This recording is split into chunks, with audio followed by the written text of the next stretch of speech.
Hello friends, in today's video, I'm gonna be walking through how to subscribe to a calendar on iPhone. First of all, go to your settings, scroll down and tap on calendar, tap on accounts, tap on add account, tap on other,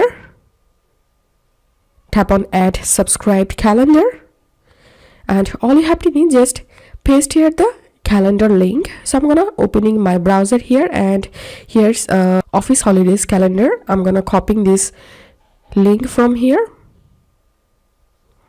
and I'm gonna pasting it here, tapping on next, and you can change the calendar description or headlines from here.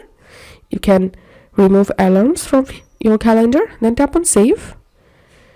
As you can see, I've successfully subscribed to a calendar series. Now I'm going to open in my calendar app, tapping on calendars, and inside of subscribed, here we can see the calendar has been successfully added to my subscribe list.